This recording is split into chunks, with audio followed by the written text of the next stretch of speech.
is starting with executive session. The ways we've done this in the past is either have management or I volunteer myself usually to send out an email. So we'll put in allow people to put their email addresses into the chat to let them know when D1 has or when the executive session is over and to rejoin the public part of the meeting. Would you be okay no, by? I'm not going to do that. What we're going to do is I will create a breakout room and we will go into that breakout room, assuming we get 3 of the 4 directors approving going into the executive session.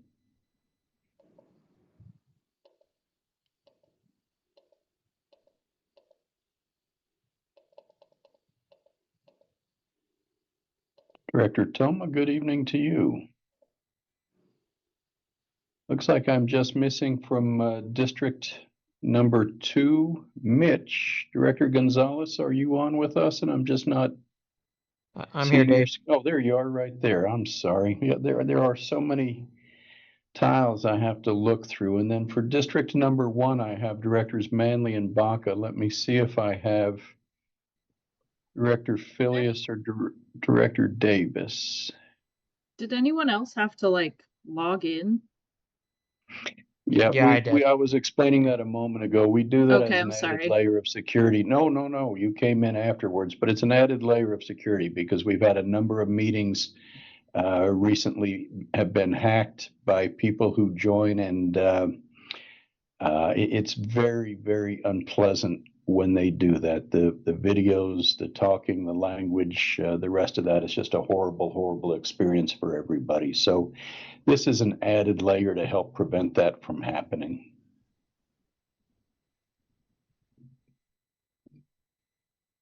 David?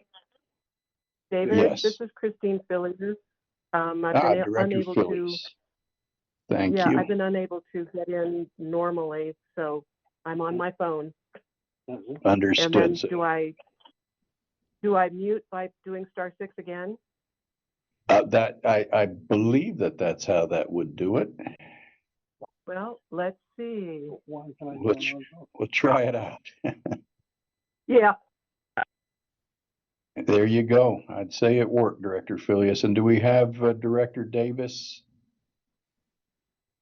Dave, you probably need to let Chris know she has to create a login to come in the normal way, as you were explaining it before. Yeah, Jim emailed us. It says he couldn't get in. Yeah, everybody has to create a login for Zoom. Yeah. He was just explaining it to us because of security from being hacked. Particularly in meetings like this where we publicly post the agenda, what has been happening is it would appear people are going online, finding out Zoom information, and then logging in to hack these meetings. Jeff, I don't know if you've been involved in any of those, but there have been some really disgusting videos that have been put up and comments and the rest. It's just a horrible experience. So we've added another layer of security into the process to make it come through Zoom to do it. So at least we can track and we can block people. Okay. But we'll wait a moment for Jim to be able to come in. I know Director Filius had the same issue trying to come in. So let's give Director Davis just another moment to do that as well.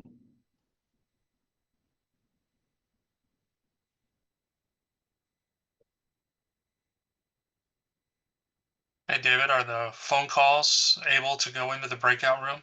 I.e. Chris, will she be able to go into the breakout room this way? I do believe so. If you were logged into the meeting, I believe you should be able to go into the breakout room. Copy.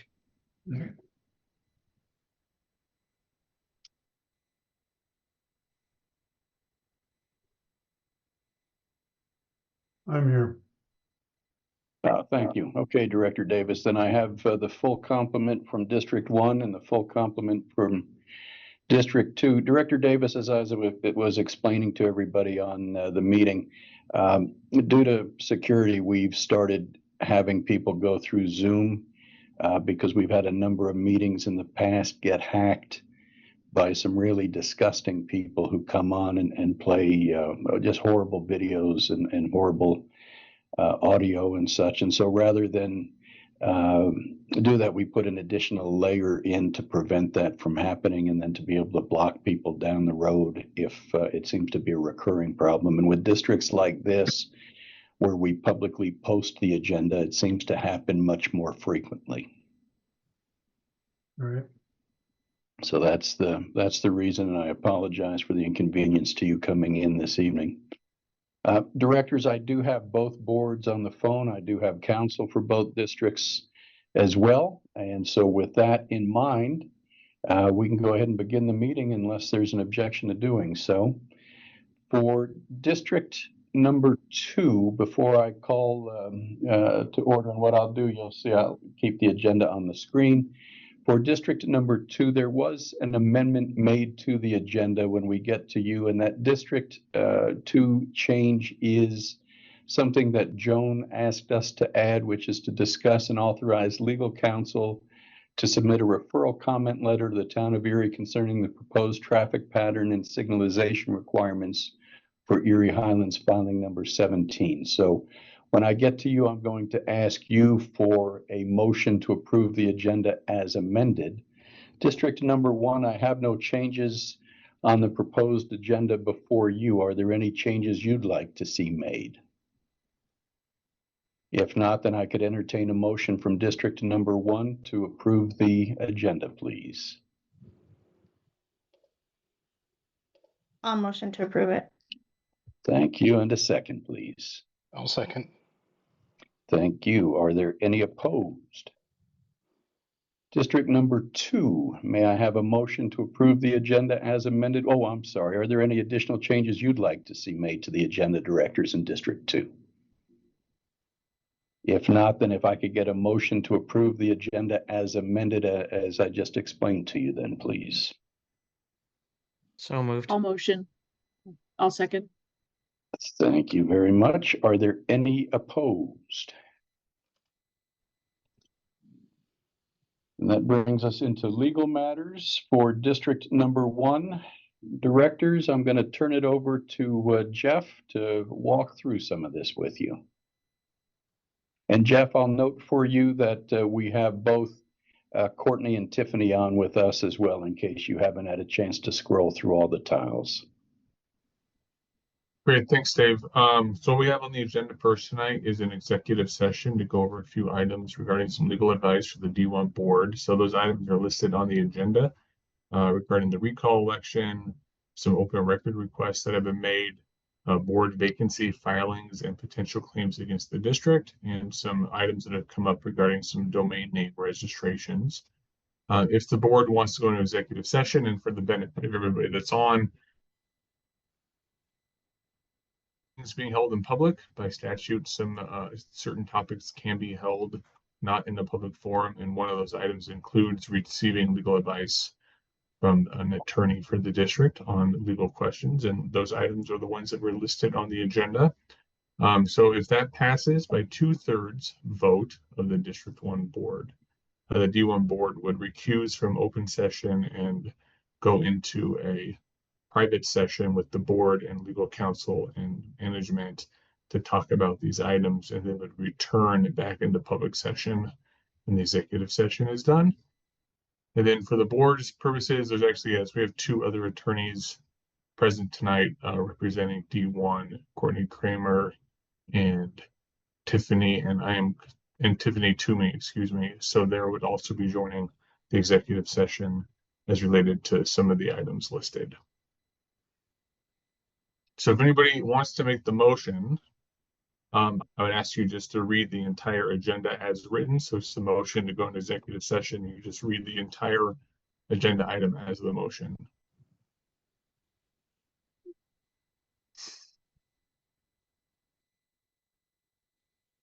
All right. Well, since it seems like no one else is, I'll make the motion for executive session pursuant under 24-6-402 4B CRS for the purpose of receiving legal advice on legal questions related to 1. Recall election, 2.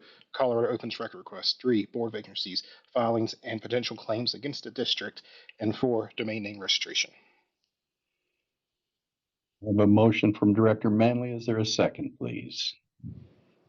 I'll second. A second from Director Baca. Is there any discussion? There's, Chris Filius, Director Filius can't hear, or you can't hear her. She can't talk. It's muted. Well, she came on and she was unmuted when she came on. It's the same *6, Director Filius, to come off of mute.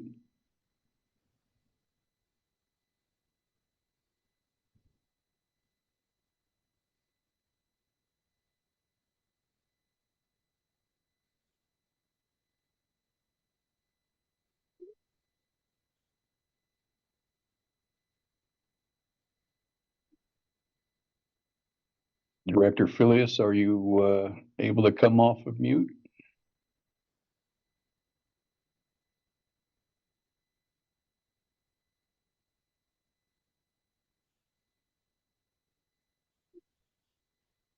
Not able to. She's texted back that she's not able to hit *6 and get unmuted. Let's see if she can hear.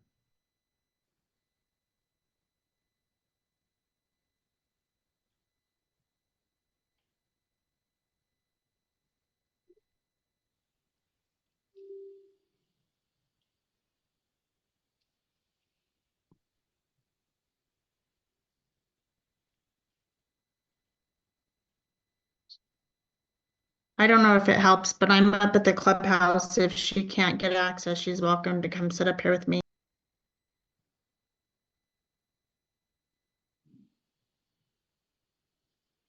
Director Filius, you were not muted when you came on, and I believe it was a *6 to get that muted. It should be a *6 to come off of the mute as well.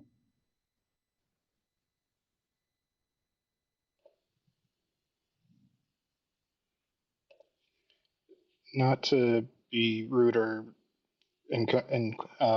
uncover people, but David, I understand technology issues happen, but should we still continue with the motion and moving to executive session to be wary of time? If Chris needs to, she could call in from a different phone. I'll She drop could off the join up. meeting, Jason, before I go into executive session without all the directors present. Well, So- easily she can join in. There's a lot of ways she can solve this, Jim. It seems to be a technology issue by user. I'm just making sure that we're being mindful of all the residents' times. Can she hear or can she just not talk?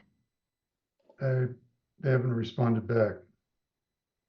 Tell her if she can't hear, I'm at the clubhouse. If she wants to come up, she can join on my I mean, if that's okay, she can join on my computer.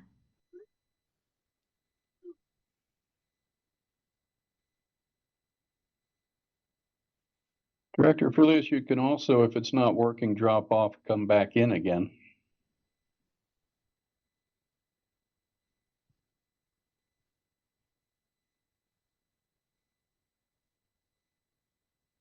We can move over to executive session. Should be up here in a minute. She's coming up to my house. Good enough. So I have a motion and I have a second. Director Manley, you made the motion. Director Baca, you made the second. If you are still looking to do this, Director Davis, are you in favor as well? Sure. Thank you. How do we go to executive session? I'm going to create a breakout room right now. Hard enough to get logged in.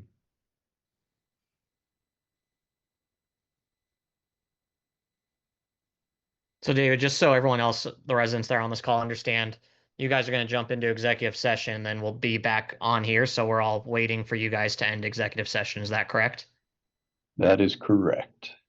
Okay. I mean, you may want to move your executive session up from the back to now, so you're taking care of the business as well. So it's up to you. Well, I think we need management on there as well. So Yeah, okay. unless if David can be in two places at once. I can do an awful lot of things, but that's one I unfortunately am not able to do. Let me get all of my people with invitations, and I'll send those invitations out to you in just a moment. I'm making sure I have the full crew.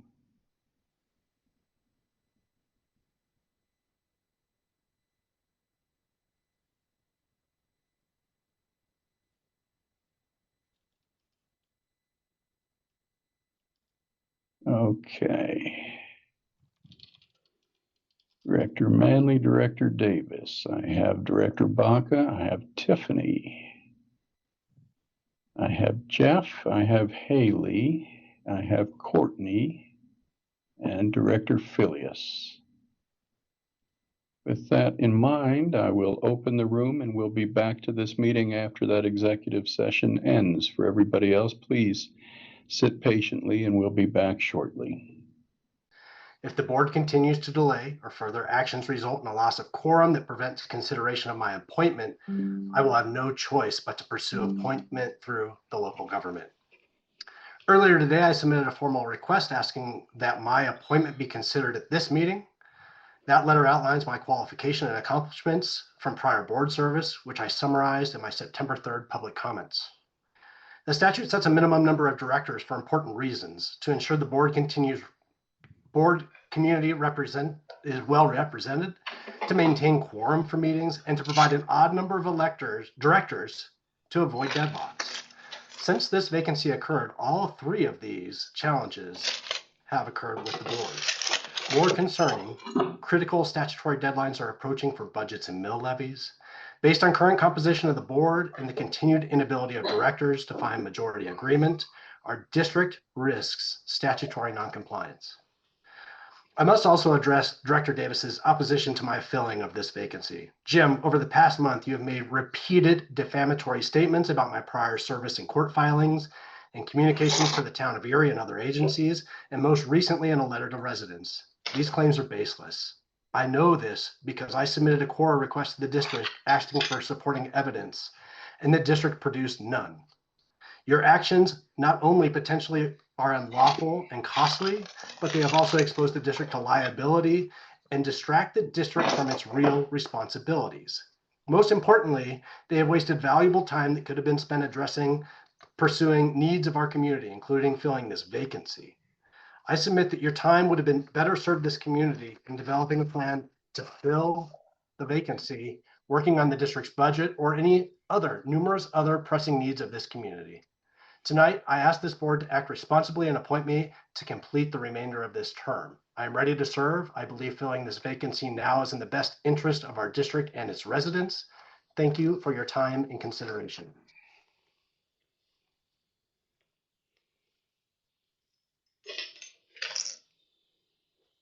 Oh, David, you're on mute. Thank you very much. I appreciate you telling me about that. Ms. Cowers, you're next on the list, and a reminder to everybody else, if there is anybody else who wants to address the board, please drop your name in the chat for me. Thank you. Ms. Cowers, do you need the clock on the screen? I do not. Thank you very much, David. Please begin. Hi there, I'm Christy Cowers at 100 Pear Lake Way. David, the first part of my public comment is to you. There have been 58 plus of us hanging out here for the past hour and a half, trying to figure out how to change our screen names. There have been complaints made by Jim Davis and Chris Filius in the past about anonymous people on Facebook. In response, one can no longer post anonymously on Facebook on our neighborhood page. The nameless people here are the equivalent. We don't know who they are. And at the same time, they are also unable to identify themselves. Is this a setting you can change? The second part of my comment is as a resident to point out the concerning contradictions in words and actions of Christine Filius and Jim Davis. While there is no time to go line by line, Jim's opening statement in the 7-page packet that he and Chris sent to some, but not all, D1 residents is illustrative of the gaslighting that we are all exhausted by.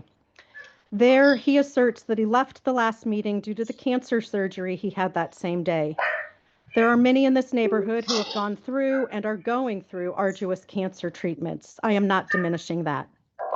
Jim did say he would not come on camera because of his procedure, but that is not the reason he left the meeting. It is all video recorded, all of his words.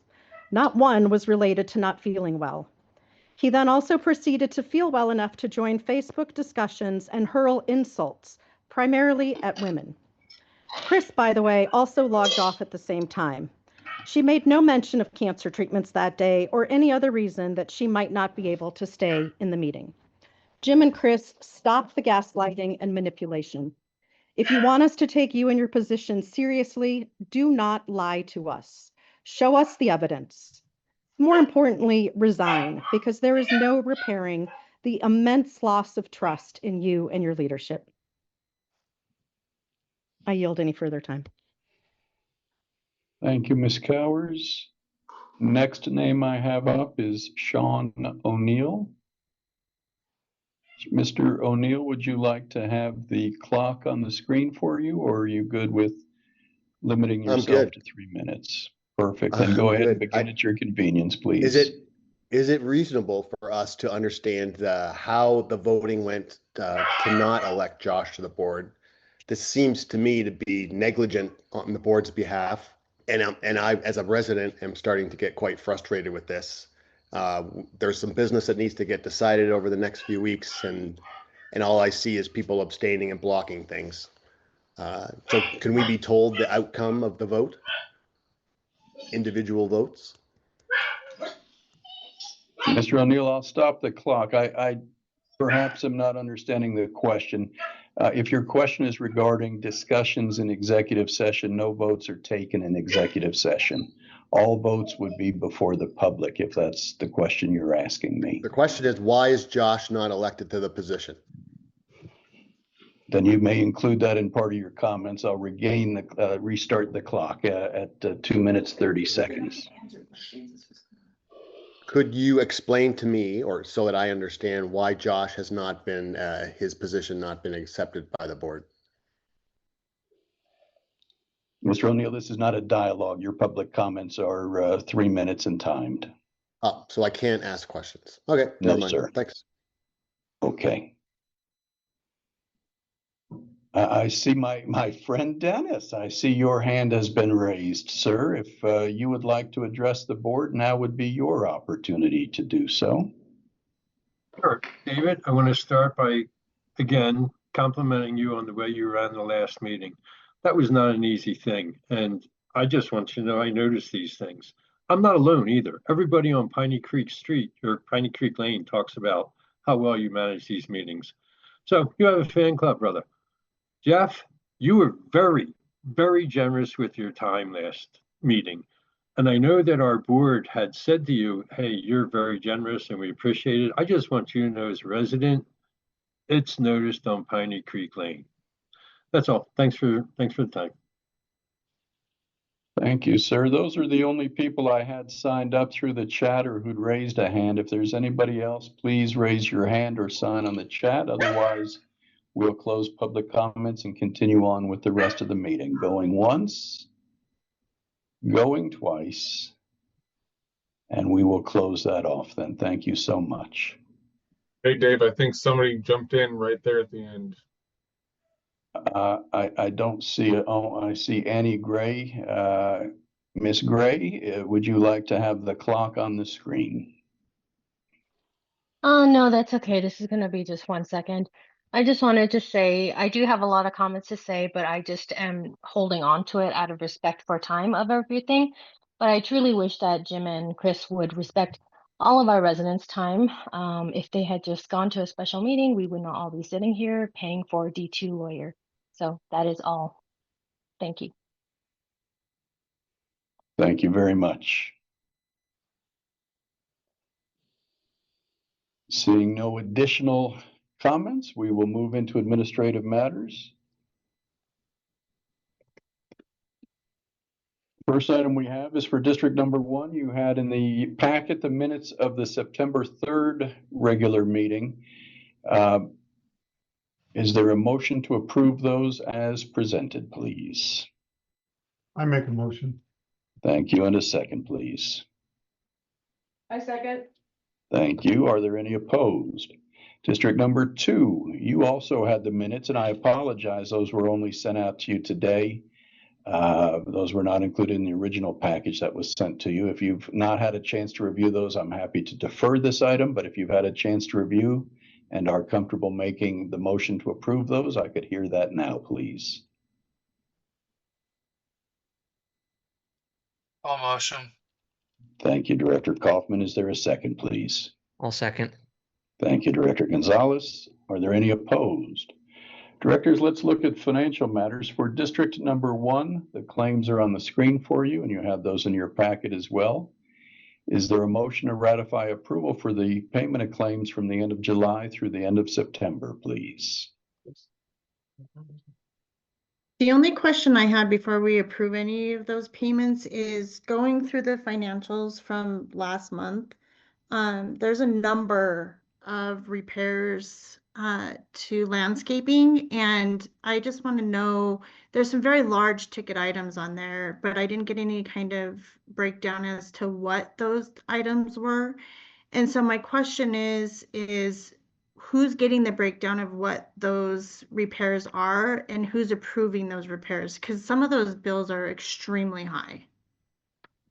Yeah, a lot of those repairs are related to District 2 irrigation issues. I have asked Hector to track for me addresses with repairs so that I can now see at least what we can assess to District 1 versus District 2. And so he is working on doing that for me. I don't have that for the past. And with irrigation repairs, those are performed when the problem comes up, and we don't wait for that, obviously.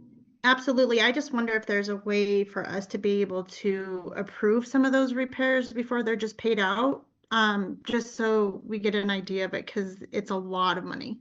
It does seem like some of these that have came across are well billed for hours that are exorbitant at times. So I'm wondering if I understand that, yes, we need to take care of issues as they come, but I'm wondering if there is a approval piece that, hey, if this is a emergency repair and it's less than 4 hours, go for it. But you can't do a 40-hour job and state it as an emergency repair, I feel. And there are definitely some of those that seem to state they are 40, 50, 60 hours on repair almost. So I'm wondering, David, that's maybe a conversation that we have Charlie and Travis have with these guys of escalation. The other piece I personally would love to see is I know you're asking for address. I do feel like address to help, but the IGA does cover landscaping to be paid for by IGA expenses, so the joint pool. So it doesn't matter if it's D1 or D2; it comes out of the shared expense pool. The piece I would care more about is a map of where the controllers are, and then how often are we addressing the same controller? That would seem almost more relevant, because if it's being billed that the same controller is constantly giving us issues or the same area of controllers, maybe it's not an emergency repair we need to look at, but a long-term strategy in correction and replacement. And I feel like that would almost be better. This would be something really good for our landscaping committee to take on and have ownership over. So there's a long-term plan versus a band-aid approach that we're kind of doing with this, I would recommend. Yeah, as controllers go out, controllers are replaced. They're not something that you try to keep going for any period of time. I would definitely caution the board to not try to micromanage the irrigation repair process. I'm not aware of any 40 or 50-hour repairs, Director Manley. So if there are some, I'll have to go back and take a look, and I can talk to Hector about what may have occurred to cause that. But that is not something I've seen. And I think it's just a matter of if there's a $4,000 or $5,000 bill, I would like to see what that is before we're just writing over a check. Because some of them I can see are fine, but there's other ones that are just really high. And I just want to make sure that, we're watching that. Yeah, I understand what you're saying. I can appreciate the desire to watch. There's a difference, though, between a desire to watch and a pre-authorize. For example, if there's a backflow that gets stolen, and I'm not aware of any that have been stolen out of this community yet, thankfully, but I have districts where we literally lose backflows. Every 2 weeks, we seem to be averaging a backflow stolen, no matter what kind of cage, no matter what we do in those communities. Each time, that's a $3,000, $3,800 repair to replace a backflow. If I had to go back to that board each time and say, do you want to repair it? Everything would be dead before I ever got back the information. Yeah, and I'm not saying a pre-approval. What I'm just saying is who's looking at these bills before they're being paid to make sure that one, we're not being charged more time than needed, or that for parts or whatever it is. They just seem excessively high compared to what we've paid in the past. That's just my concern. Tony? Hi, this is Chris Filius. We did ask, and Charlie was gracious enough to check with the lawn care, and some of those I questioned exactly the 40-hour thing. There was one, and some of it was 5 feet underground underneath the sidewalk or underneath concrete. So there have been good reasons why things were extremely expensive, but much of it, I can't point any fingers, is of work that was not done adequately prior. So I think we're in the process of still repairing some of those things, and hopefully we're on the right track and getting it done well this time. Thank you. Yeah, thank you, Director Filius. That's, I think, a very good explanation too. I do want to caution the boards. Next spring, you're looking at another spring full of large scale expenses for irrigation repairs, potentially. And it is something that you'll want to make sure that you're budgeted for. It's very difficult, though, to budget irrigation repairs because you just never know what the weather may do. You never know what people may do. I mean, when you start stealing backflows and things like that. Yeah, and I think that's why it's going to be important to have that map. I do, like I said, I agree that the board should not be limiting it, but there should definitely be oversight and understanding.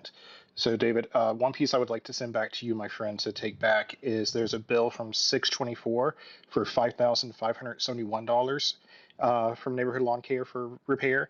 And then just 2 or 5 days later, there's a $3,800 bill on 629 from Neighborhood Lawn Care. And it just, like, if we look at these, if we line them up, look at the dates, look at the times, the roll up cost so far year to date is quite assorbitant for repair, the repair side of it. So I would say this is something that a oversight committee, while no, we should not slow it down, we should ensure there is a strategy to keep it in check, because right now, so far year to date, just for repair, landscape repair, the community is at $26,807. That is quite a bit. It's not unusual, though, Director Manley, for a community of this size. That's not something I would consider to be unusual. Clay has addressed it. He does seem to be on top of things. And yes, things are expensive as they get repaired, and we want them done well. We want them done properly. And I think, David, you said it, Hector is the person that's in charge of all of this. They do seem to be doing honest work. But I know it's expensive, and Charlie has said that we can expect probably at least 3/4 of what we spent this year again next year. So you were right, David. It's come spring, we're going to have our new bills showing up. So I guess I just asked that be shared with the rest of the board, because I would have brought it up had I known that. So when I email and ask that, if I can get a response, that would be great. I did not see any email asking for the information, or I would have been glad to give it to you. So okay, yeah, I sent you 3. Yeah, I sent you 3. So if you want my phone number, I could give that to you. If you could, that way I could just text you. That would be awesome. That would work too. Go ahead. And directors, I'll make sure, maybe that would be best to email the director, Bobby, rather than in a public forum. Okay, thank you. I will make sure each month that Charlie reviews the invoices for both districts, for all of the irrigation repairs, and initials on the front page of that so that you can see he did review and did find all of those costs to be reasonable. It's an added layer that I think may develop a little bit more confidence for you. May I add one more thing for Tony? Do you have my Gmail address? I have Earthlink. Okay, I will email you and give you the other. Perfect. Okay. David, I'm not trying to be belaboring, but having your team go through review and it's been additional time and invoices is just going to be even more cost to the community to have that extra level of oversight. I would behest that the landscape committee that's been talked about would probably take on that action and discuss and have those conversations, which as need be with Charlie and Travis, and then those direct conversations with Hector as well. That way they can kind of, I would hate to see more additional cost just in the name of warm and fuzzies, if that makes sense. Understood, but if you delay a repair by 2 or 3 days, you may have dead turf that takes you longer. No, not to approve and say that this needs to be done, to have an understanding of what is being done and then a creation of a long-term strategy. I understand the need to have the repairs done. What I don't see happening with these repairs with the 26,000 with the, and as it grows, I don't see what we're doing to prevent it from happening again. Does that make sense? So that's what the landscape committee should be looking into and coming up with the plan and the understanding of, hey, this is what's being addressed. This is how it's being addressed. What's going to be next date, or what is coming in the pipe of items that we think need to be addressed as well. That way, that a actual executable plan can be in place. We need to be proactive, not reactive. I think the D2 board too, Director Manley, is working to address what could be a large portion of the irrigation repairs. And hopefully that will be resolved. There'll be discussion later on the agenda about that. But I think that a large portion of the repairs may be addressed and may be eliminated at some point, or at least mitigated at some point. Let me get back on the agenda with the payables that are there. Is there for District 1 anything that you would like to not have ratified? Let me go that route with you. I just have one quick question, David, and I'll still approve because I've gone through them all. I know them, but can I have a breakdown of what all's included in when you send out the Erie Highlands Metropolitan just September 25 billing, like you did, that lists the D1 stuff and the D2 separate stuff, and then D1 portion of shared expenses? Can you just provide me, and maybe all the board members, a breakdown of what's included in the accounting bucket, the property management bucket, the district management bucket, and the miscellaneous bucket? Because they don't line up with how you do your invoicing to the district, and they also don't align with the financial statements. The shared expenses, so all of the landscaping, all of the management, those are split on a 50-50. There is a difference when you look at the shared expenses, though, between the two, and that difference, and I think that may be what you're asking, Director Davis, is tied to the locates that are done by Diversified. So the two shared expense lines are not identical because we get one invoice and we figure out which was a D1 locate and which was a D2 locate. So we include the invoice for both in your packets, but you don't have the same 50-50 split on those. No, what I'm saying is on both D1 and D2, you list expenses only for each district.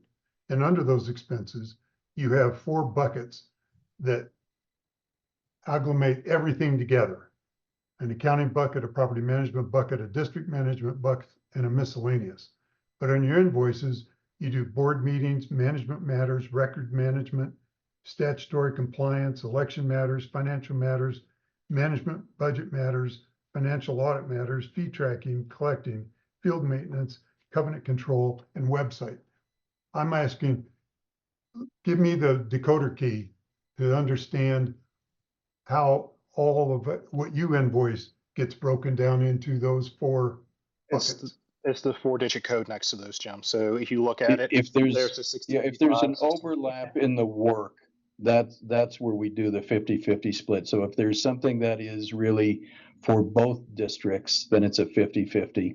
If it's specific to one district, then that district gets billed. For example, if there is an election in one district, that district pays for the election. Those costs are not then split to the other direction, the other district. The accounting and preparation of the financials is by district because we're able to track that work for each district individually. Same would be true for any work that's done with audit. So if it's audit or budget, all of that is tied specifically to the district that the work is being performed for. I won't belabor it. I'll send you an email because you're not understanding what I'm asking. So David? Yes, sir. Yeah, Andy here. You're invoicing first or second sheets. Take all the items that are financial matters, audit, fee tracking, whatever, and you put an accounting distribution number next to it. Yeah. So it's tracked on the first and second page of every SDMS bill. Okay. So I'm able to see how it groups to the distribution for the invoice. Yeah, it's that 4-digit code on the front page. Right. There's 1, 2, 3, 4, 5, 6, 7, 8, 9, 11. 12, 11 codes. And the both of us got statements stating D1 expenses only, and there's 4 buckets. So how do you get 11 codes into 4 buckets? That's what I'm asking. Well, he tells you how to do it on the first page of the invoice. Yeah, look at the GL code. The GL code has the 1685, 1614. So if you're looking at the first page, so you look right there that there's board meetings, that's 1614. But then there's also management matters, that's also 1614. Record management's 1614. All that goes under district management time. Then there's 1680, which is election. So it's taking that 4-digit code and applying it to the GL. Okay, and then, okay, never mind. I'll send an email separately. Good enough. Thank you. Is there any other discussion from District 1, or is there a motion to ratify approval for those claims as shown? Motion to ratify as shown. Thank you. And a second, please. I'll second. I have a second from Director Filius. Was that who that came in from? It was. I had some questions on the special request. Sorry, working at a disadvantage here. I have no problem with people being reimbursed, but if I remember right, on our July 2nd meeting, Jeffrey Erb went through quite a bit of time for rules and regulations and guidelines. I think you too, David, for cameras and recording equipment for the clubhouse. And if I remember right, we didn't come, because there was too much discussion, we didn't come to a resolution to accept those. So I know we have this, then some equipment was purchased, and I just wasn't sure how somebody knew what to buy if we never got through detailing what we needed. Do you want me to take that one, David? Yeah, sure. So, sorry, David. Yep. So, Chris, that was due to the internet bill not being paid at the clubhouse. We lost internet.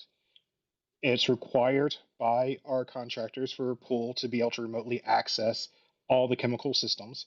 So when that died, we then spun up a net new vendor. So went from CenturyLink over to, what's their new name? I can't remember. It doesn't matter. Quantum. Thank you, David. So now we're using Quantum. In that process, we lost our static IP. The static IP is what allows for third-party vendors outside to be able to remote in and access their equipment. So in this case, the pool pumps to monitor the chemicals, turn on different parts and pieces, and allow things to be done. Okay. With that not being done, we were being charged 3 to 4 trips per day by the pool company to come up here and hand monitor their systems. So in a resolution to kind of get that resolved, I contacted David after being contacted by the pool team going, hey, this is wrong. We identified the issue. I proposed a solution, which was a net new infrastructure, a tech stack, which brought in, allowed us to apply a dynamic DNS to consume the piece. You probably also saw all the equipment sitting in the boardroom that got replaced in that piece. And then the receipts are attached as well that kind of show everything that was done. Everything was given, signed off on by district management before purchase, post-purchase. All logins were given to management for access and monitoring. Everything was validated, and it saved the community from having to pay for additional trips by Julio and team to come out here and manage the pool. So that's what So, all that refers to, is okay, well, redoing the tech stack. okay, I appreciate that explanation for sure. And in the light of what has been said already by others, it would be nice to let everybody know that that's what happened. Because we just got the bill and said, well, I don't know what happened.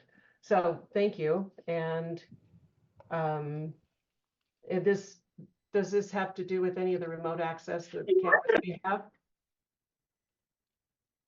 This deals with access to the internet for the clubhouse as a whole. So this is everything for the clubhouse for connectivity. So this is the key card system. This is the camera system that is monitored. This is the pump system. It is internet for the clubhouse as a whole. So if you forgive my sensitivity, we did have remote access that you were in possession of solely. Is this part of any of that, or is that not? No, this is part of the overall much larger picture. Without having this, there is no internet, and you require internet at the clubhouse. This was a quantum thing. Okay. What happened was the bills were not being paid. They were sent to Timberline. We never knew about them, never received them. CenturyLink shut down. Yeah, they shut down then and did away with the static IP that we had and assigned a whole dynamic. It's a whole new system. So none of the existing equipment could work anymore. Right. Okay. So it's all set now? Yes. Well, if I think Tony said she's at the clubhouse, so I assume it's working. And so we could have meetings there now? Yes. Oh, interesting. Okay. Yeah. Very good. Thank you very much. Just so you guys know, I'm on my own internet connection by wireless, so I don't know. I think we all would have had to do that too, Tony. From what I understand. Thank you. I know it works because we've reprogrammed a couple of clubhouse keys because Travis and I talked about that the other day. So I do know that it is working for him to be able to do that. Excellent. Okay. Thank you much. So I have a motion and a second to ratify approval. Are there any opposed? District number 2, you had the claims in your packet. If there are questions on those, I'm happy to address those for you. And if not, then I could entertain a motion from you to ratify approval for the payment of the claims, please. Well, I do have a quick one. Yes, sir. Relative to some of the comments I've already heard about the detail behind common amenity invoices.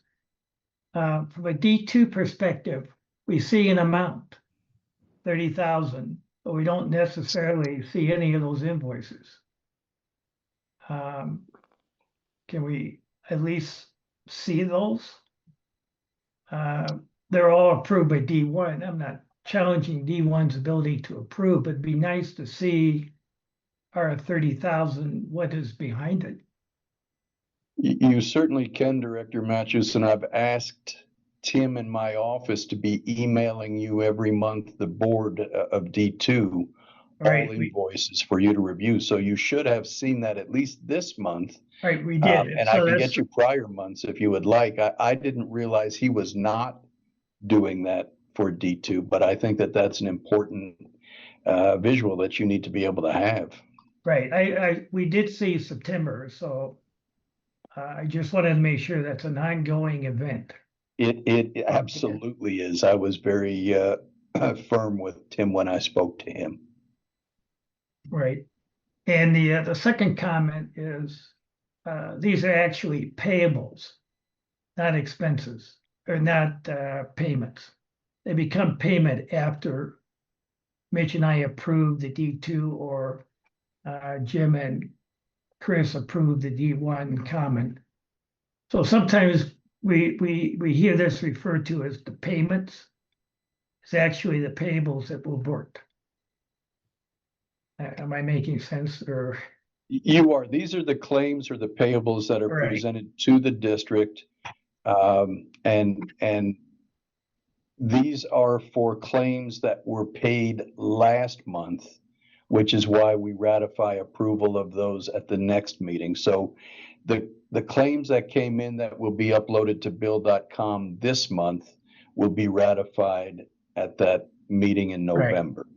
Yeah. This is how we make sure nobody goes more than 30 days without payment and walks off the job. Right.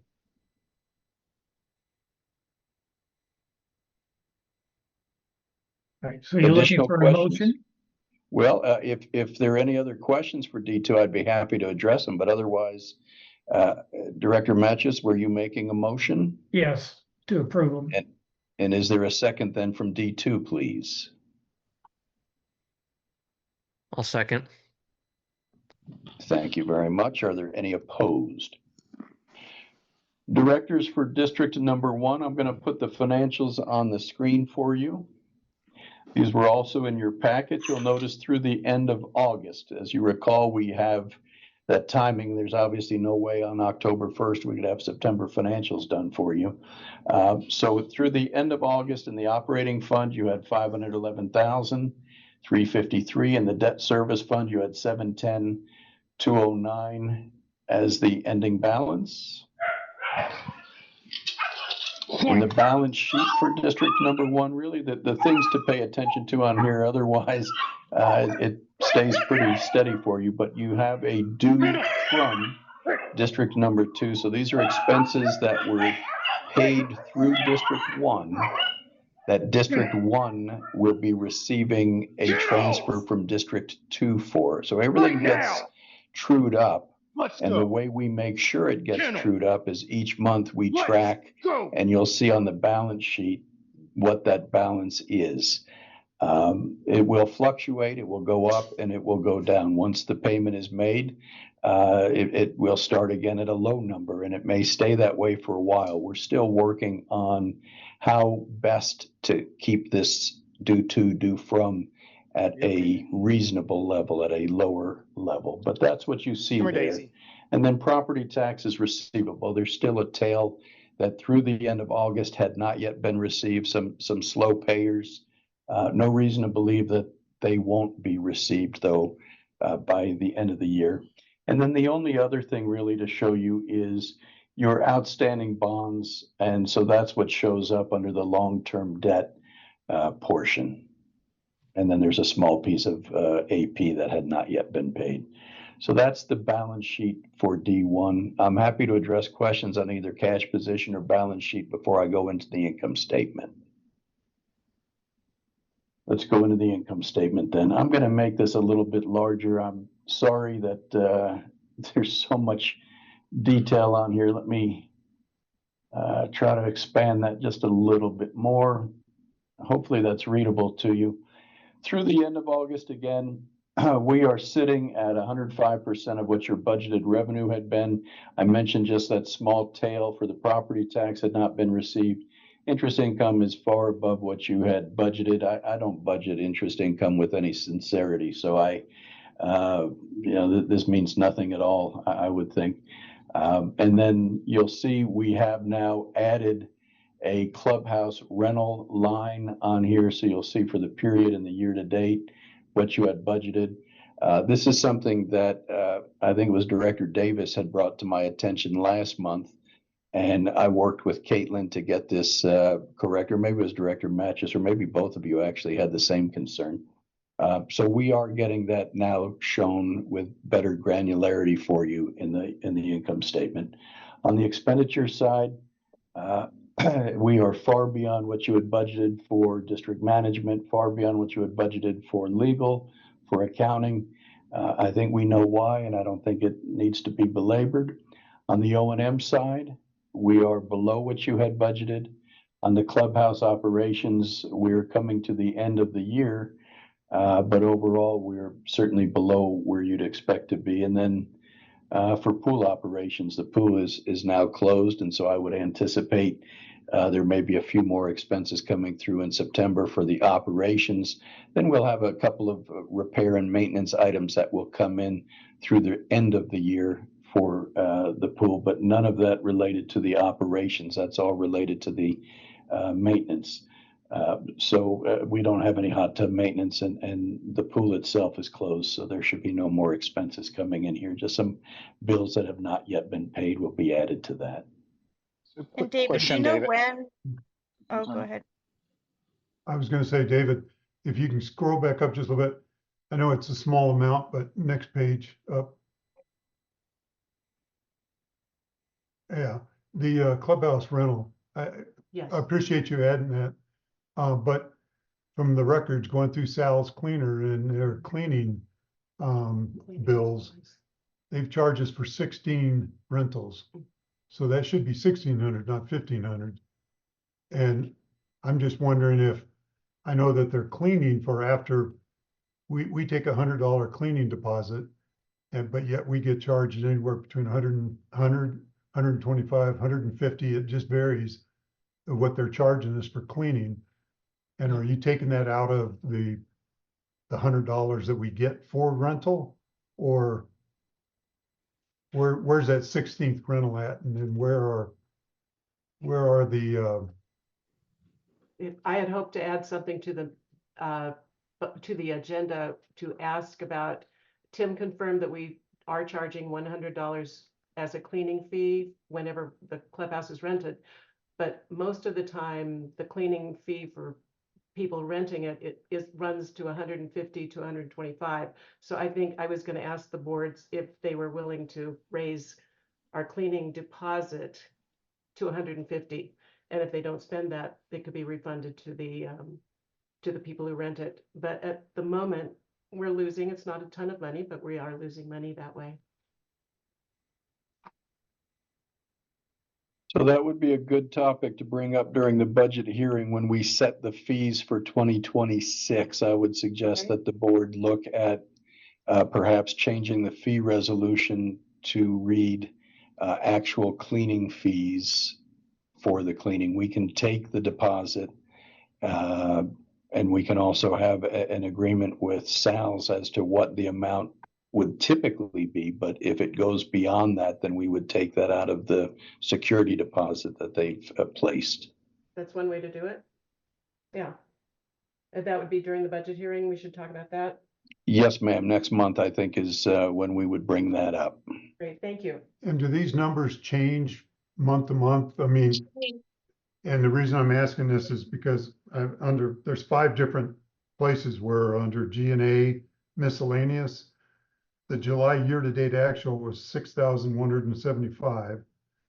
You reported the August period actual at 626, and if you add that to July, it should be 6,801. Yet you're showing 6,170, or no, July. Oh, I did the July, August. I'll look through I'll send you this information, and there's discrepancies between if you add the actuals from the previous month to the actuals of the current month, the year to date doesn't seem to line up. And it is possible, depending upon what it is you're asking for, and certainly after the meeting, if you let me know, I'll get with KT and we'll get back with you. But there are certain expenses that she is still in the process of reclassing to either divide them correctly between the 2 districts, take those out of the due to, due from, or add those into the due to, due from, depending upon which side of that equation you're on, and to provide better breakout. So some of this is still in the works, Director Davis. You're right. Okay. I don't know about the line specifically you're asking, but it is possible that you'll see some, should not be dramatic variations, but there may be some variations as we continue to get the financials in the right shape for you. Yay. Okay, thank you. Yes, sir. And then I had one question, David. Yes. As you might be aware, there was a mass letter that went out to the community about a missing 14,000.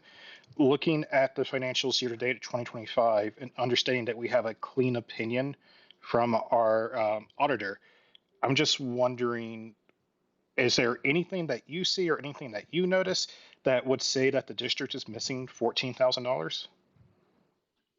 And this Well, was, let me weigh in on this first, because if you go back to the July breakout like this, you'll see a $8,969 negative in the emergency reserve transfer to debt service. This month, it's gone. It's been written off for some reason. And if you go back to January 1st, there's 5,300 and some odd dollars to the positive. So you add those two together and there's approximately $15,000 missing, gone, written off somehow. Are you talking about in the schedule of cash position, Director Davis? It's not on the August financial statement. It's on the Understood, but is that where you're saying you saw that? Was no, on the schedule? on the last page. The income statement for the debt service fund? Yeah, below that, there was a, in June and July, there was a emergency reserve transfer to debt. so funds And were transferred and it's now missing? in an email with Caitlin, she said that it had gone from 50 something positive to the auditor found it to be 9,000. They were off by a couple of bucks, but $9,010, and Caitlin found it to be 9,000 something else. And yet it was showing up on the financial statements as 8,969. And then this month. Got it. Okay. I think I understand what the question is now, Director Davis. What happens when they do an audit? The auditor will go through all of the expenses for the year, and they may make changes. When we're doing the financials, what I'm sharing on the screen with you, these are the unaudited financials. And so, KT does her best to get everything put together right, but you'll always have some variations. And the auditor's job is to come through and make sure that everything is accurate and correct. And so when the audit is completed, an auditor will provide what are called AJEs, or adjusting journal entries, where you have to go in and change. Effectively, you change what your beginning balance was to accommodate for those. My guess is that's what you're talking about. And if it was the debt service fund, what oftentimes will happen is when we get property tax transfers from the county for the specific ownership tax, not the property tax, the mill levy that you guys will levy, but the specific ownership tax.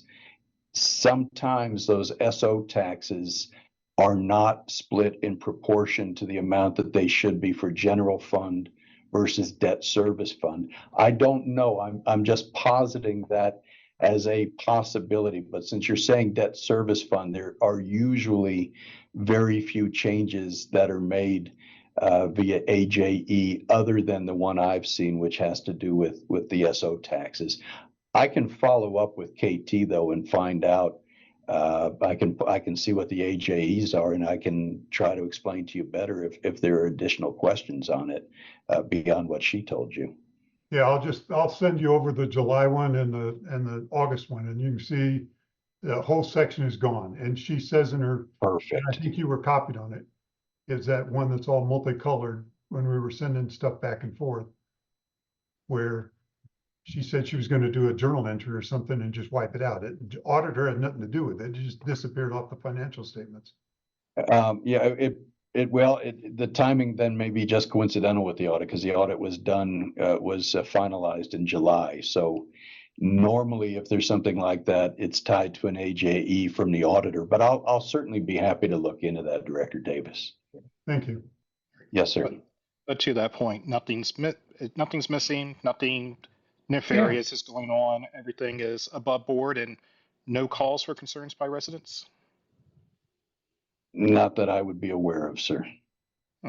Appreciate it. Thank you, David. The debt service fund is the final income statement, and you'll see for period actual, since we still are getting some revenue, just the tail end of the revenue coming in. You'll see on the year-to-date basis, June 1st, we made that interest payment the first half.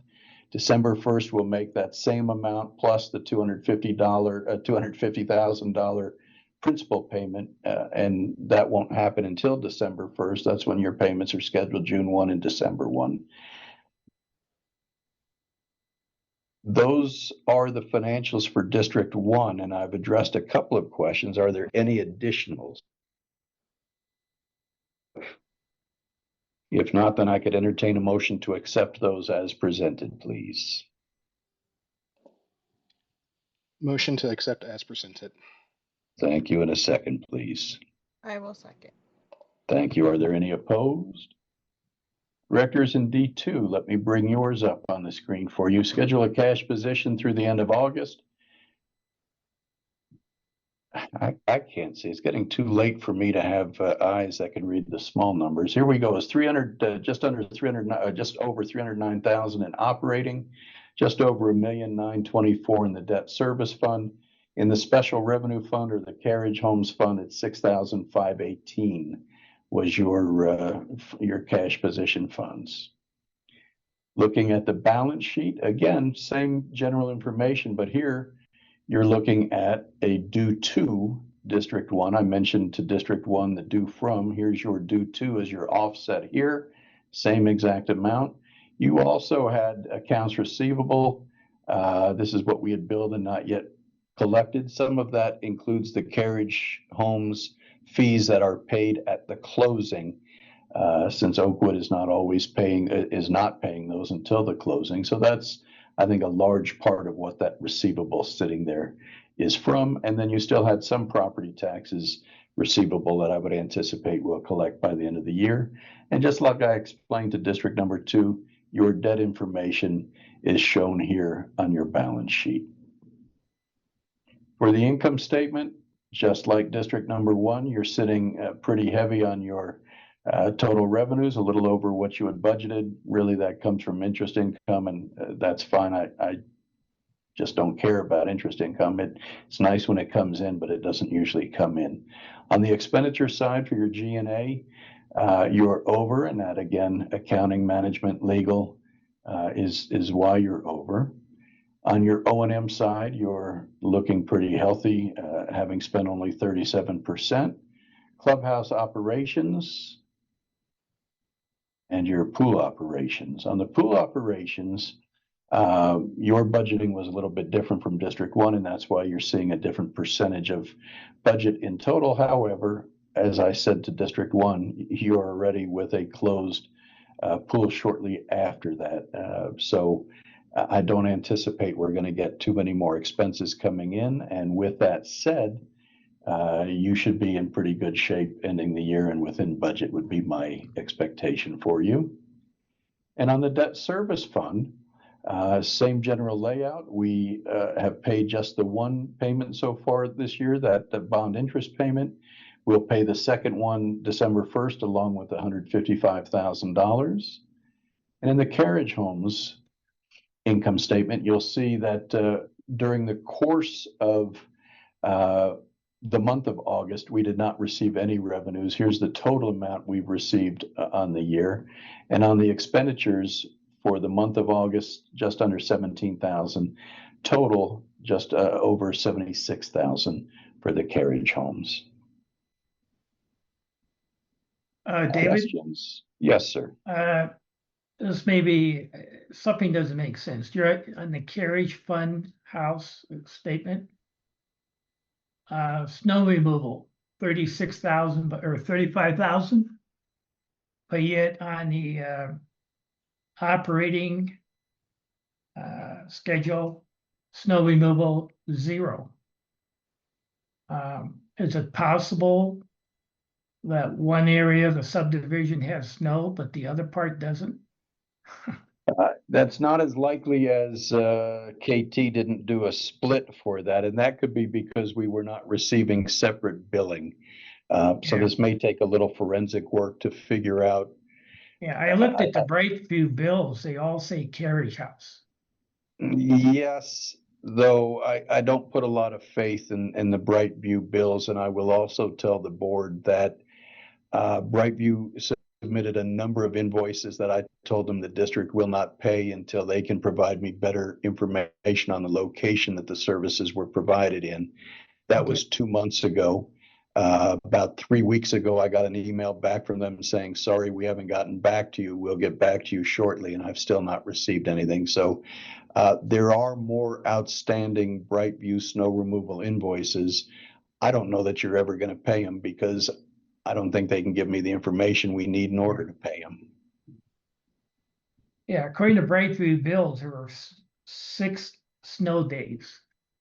I don't think that's necessarily correct, but that caught my eye and it didn't seem to make sense.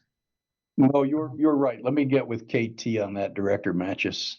Another quick question. I hope it's quick. The service and facility fees. Are we collecting? Have we applied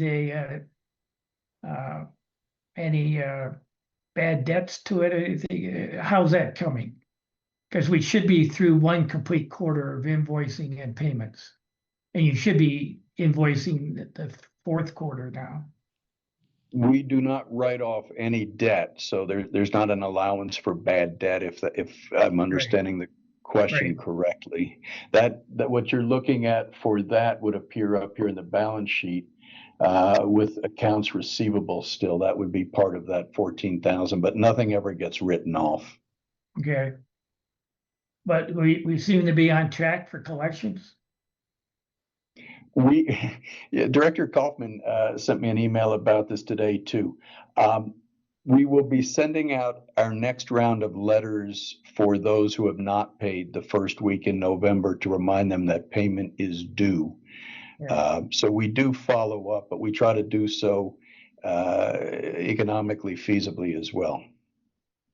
I do have good news for you all, though, and that is the district is now set up for express bill pay. So residents will be able to start receiving invoices electronically and making the payments online as well, including being able to set up an automatic payment so you don't even have to think about it twice. All right.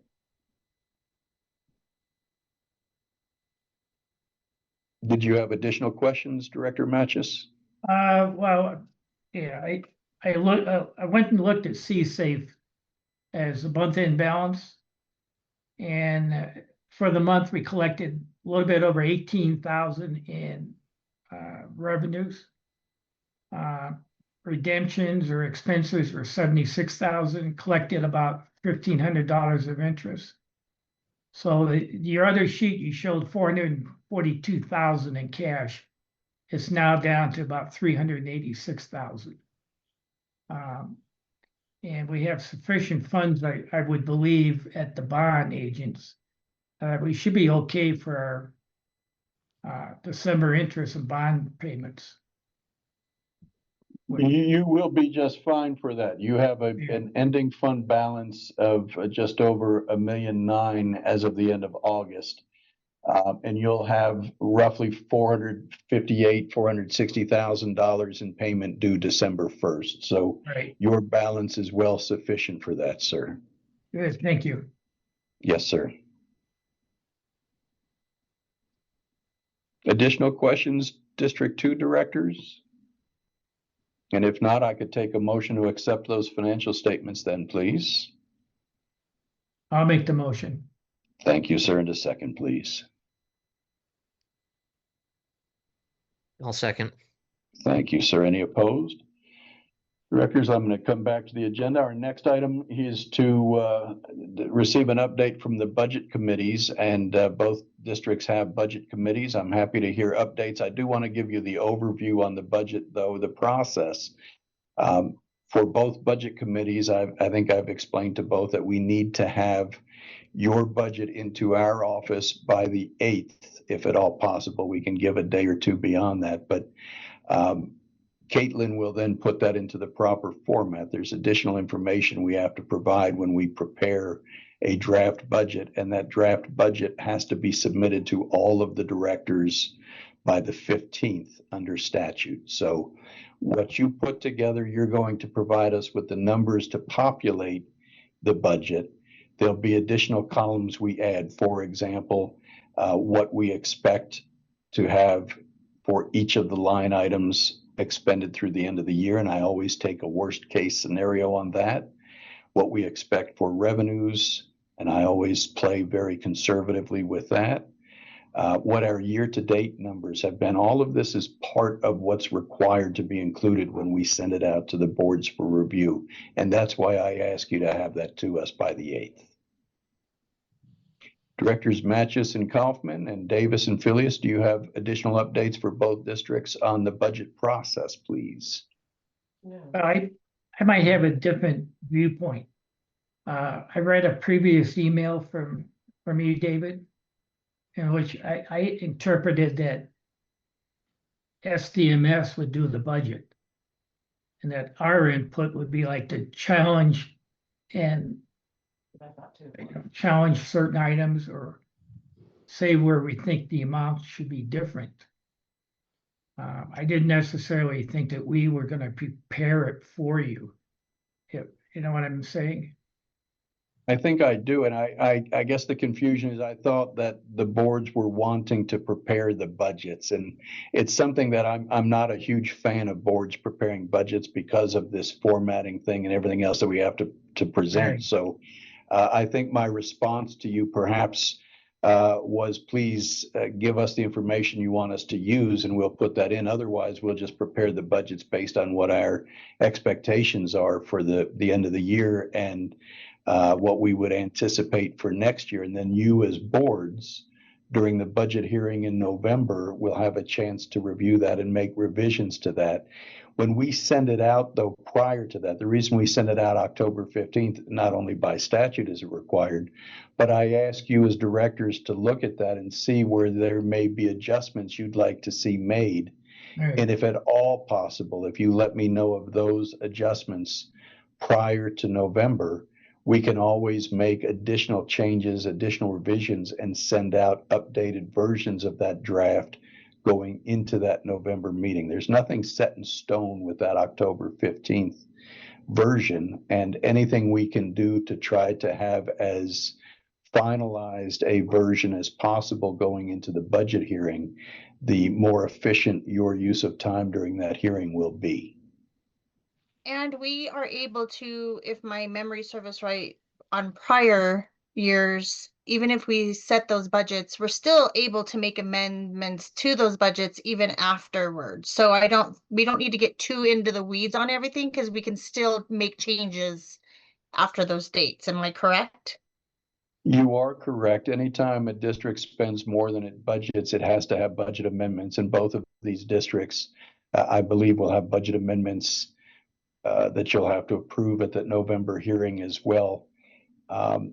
Really, I think what we're trying to do with these budgets is give you a reasonable level of comfort as to what your expenditures for 26 will be so that you can consider what an O&M fee to accommodate that beyond, if it's necessary, beyond the mill levy would also be. Yeah, because my other thing is I wasn't aware we did at least in D1, I didn't know we even had a budget committee. So that kind of surprised me. We've been on the budget committee for quite a while, but to answer your question, David, I'm about 70% done. Once I get some clarification from you and Caitlin, probably hopefully tomorrow, I'll share with the whole board of D1, or we'll share with the whole board probably by the 5th or something, and have something to you by the 8th. Yeah, it's the reverse. You'll share it with me, then I'll share it with the whole board. Please don't you communicate with the full board. Let me send that out to everybody and see what comments they may have. I'll share those comments back to the budget committee. I'll send it out individually to them so they can review the work and make any comments. And then you can share the overall thing, because you can send it. I can't, but I can send it individually to each board member.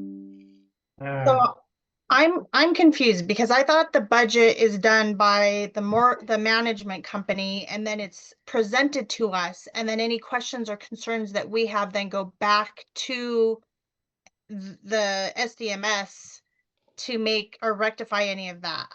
I'm not aware that we as individual boards are coming up with our own budget. So it's a mix of the two.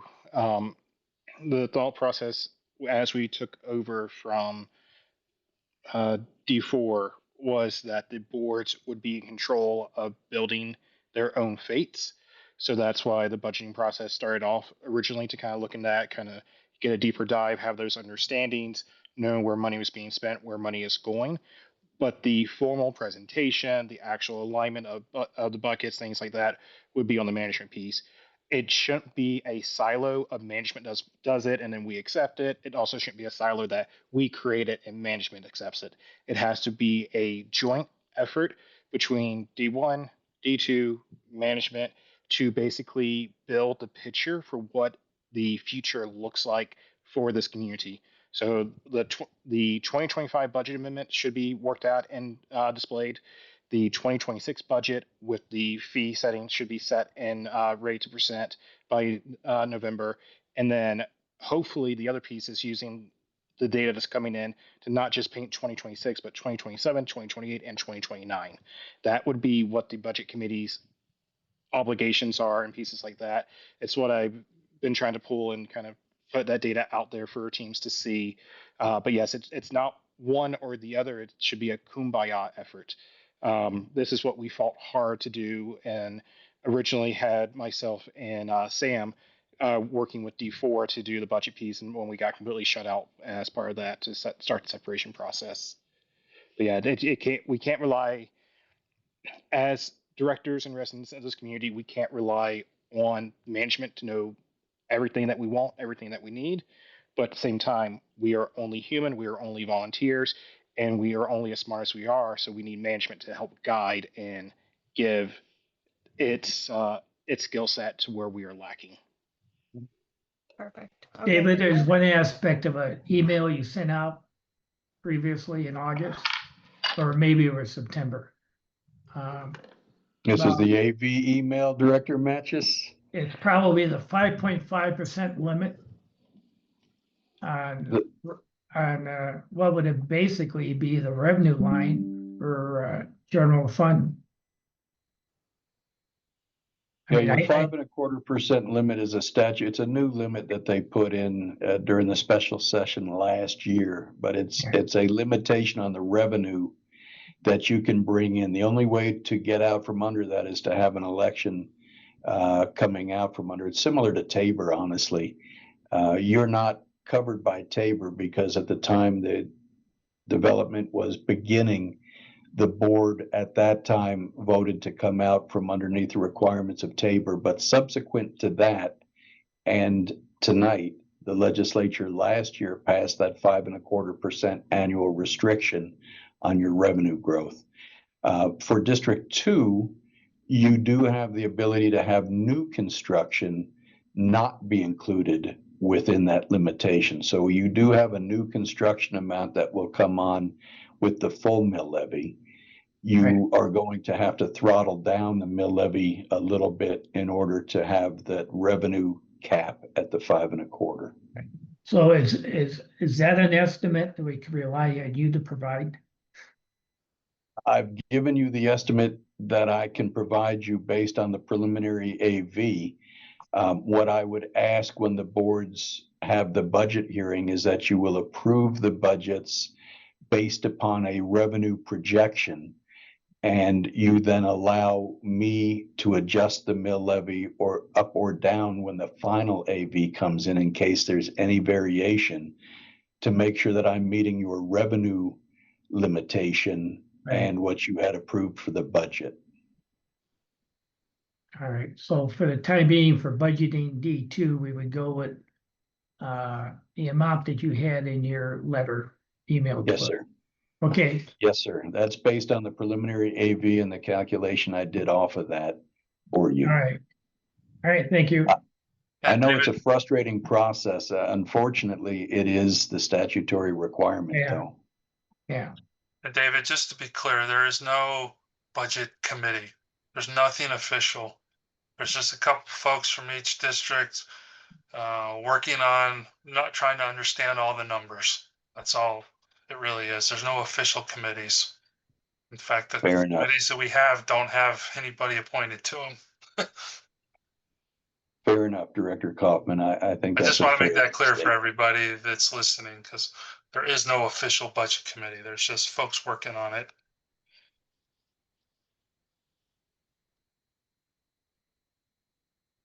Let's move on in the agenda if there's nothing else to be discussed there, and that's pool and clubhouse matters. Director Kaufman is keeping me on my toes with this one.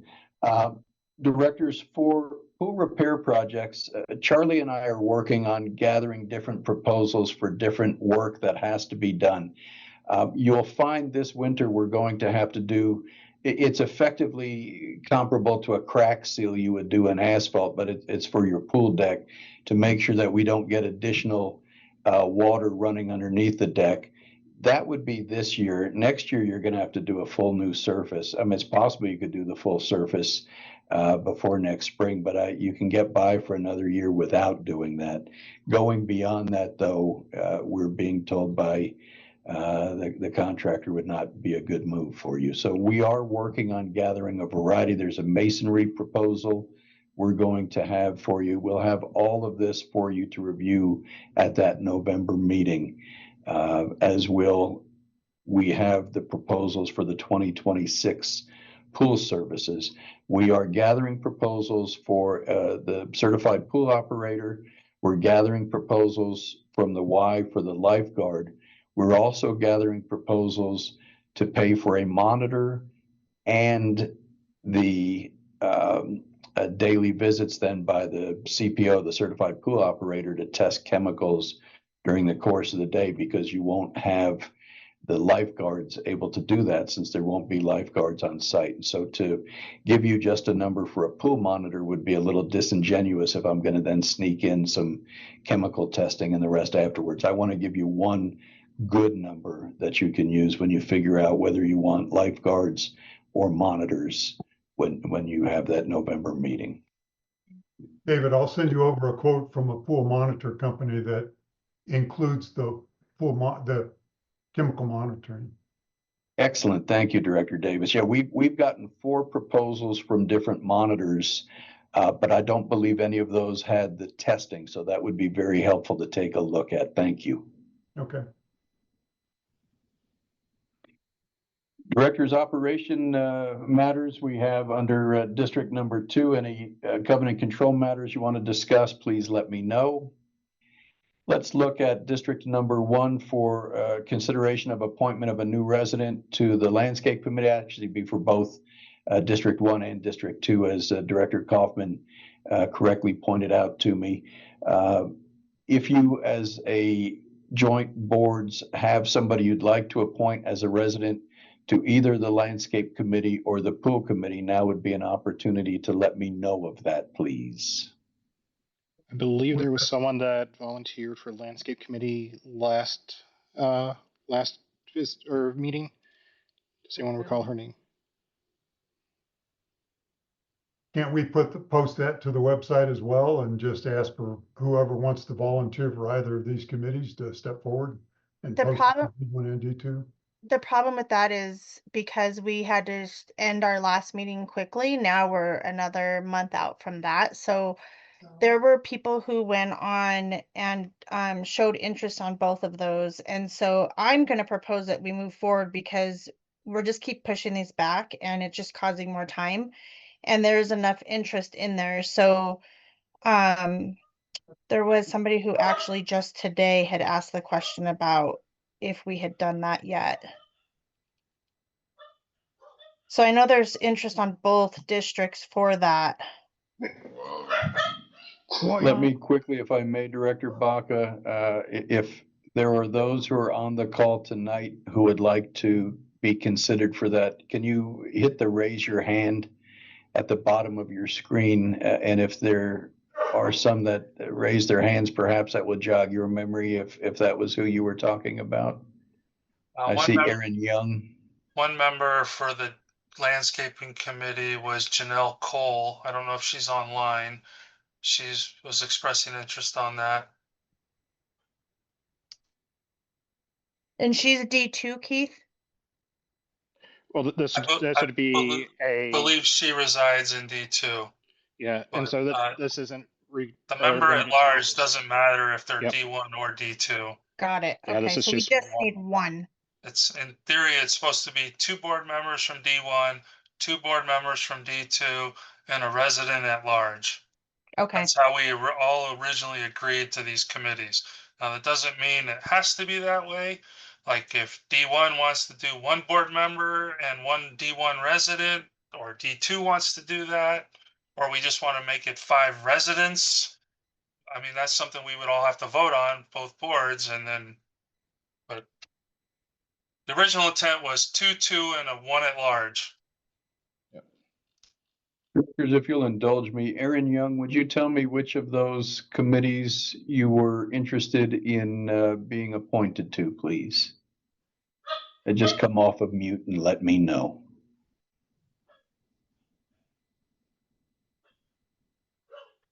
What? I don't think Aaron's on anymore. Aaron is on, and Aaron has raised a hand. That's how I know Aaron is on.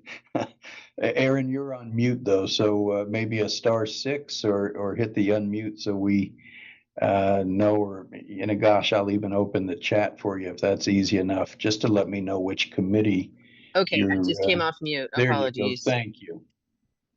It takes a minute. It happens to all of us, especially at this hour. I would like to be on the landscape committee, please. Okay, thank you very much. So Aaron Young is the person. Aaron, were you last month the one who also expressed an interest in that? No, I was not able to express an interest in that. Okay, thank you very much. So directors, you do have a candidate who has asked for an appointment, and that is Aaron Young.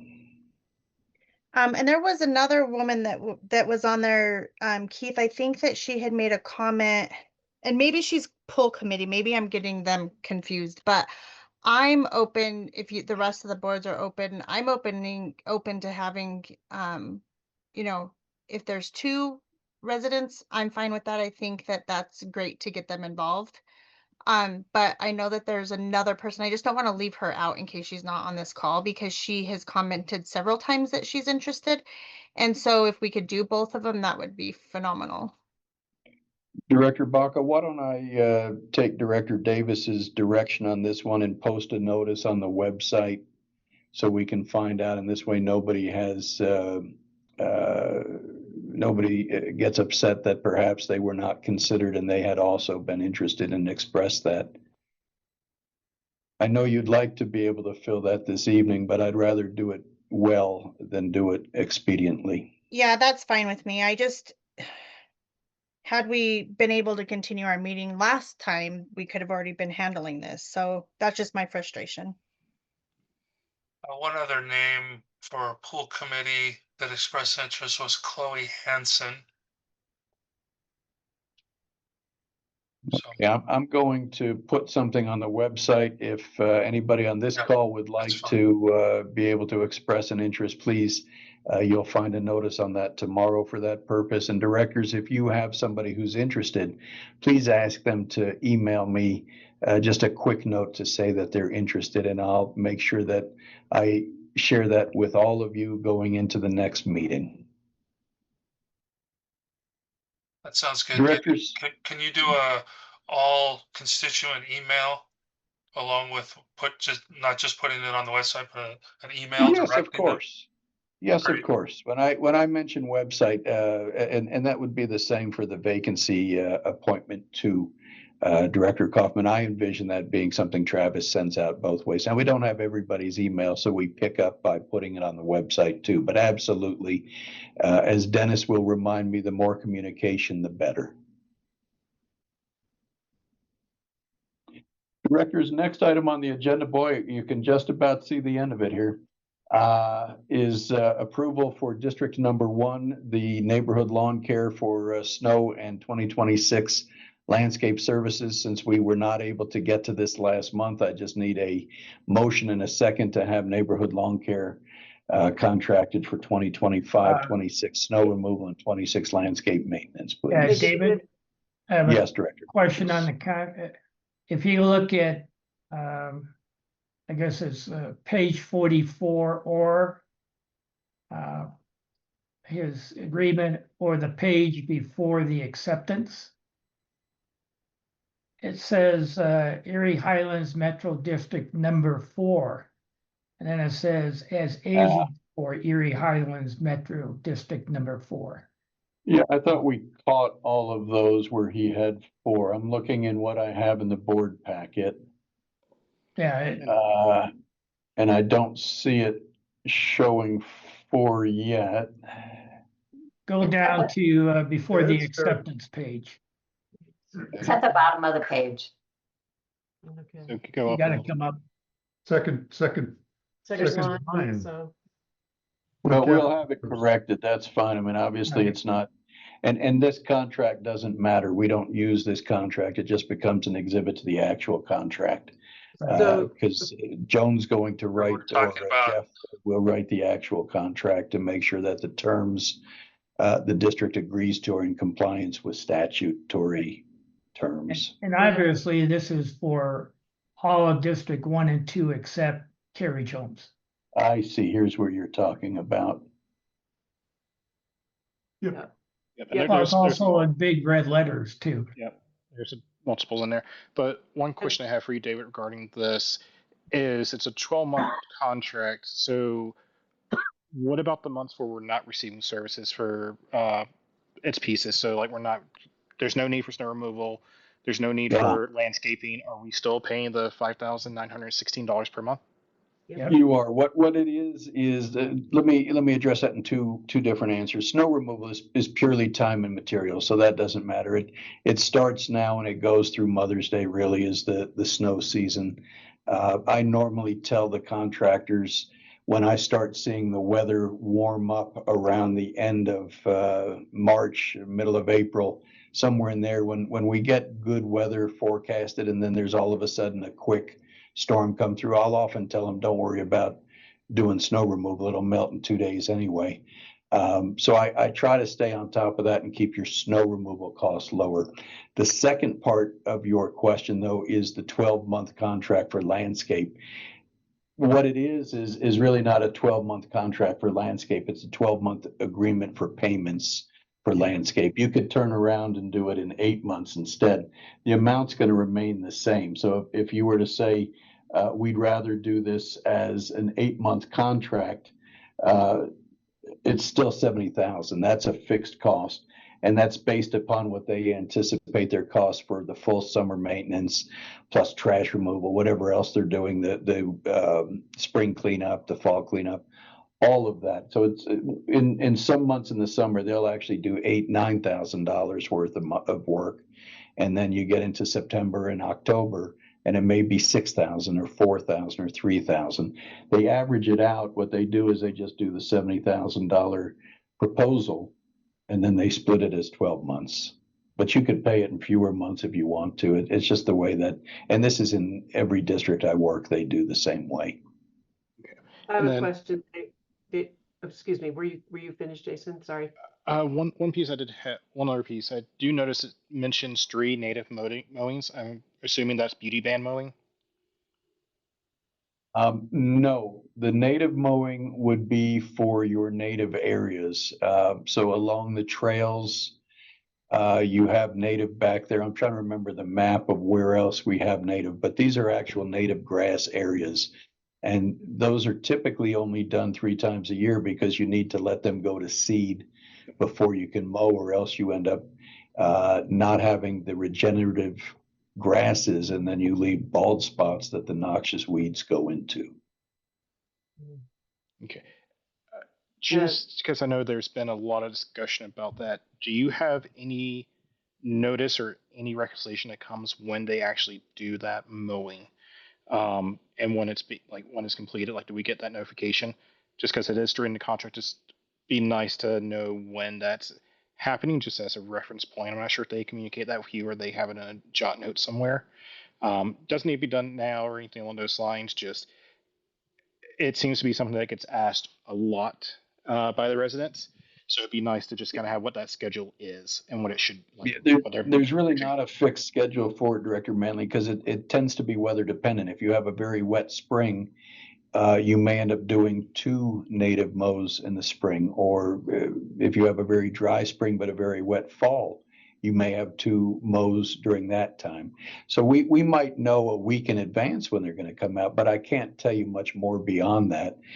They do watch to make sure, customarily, you're looking at least 2 feet before the native gets mowed. I have one question when you're through with that part.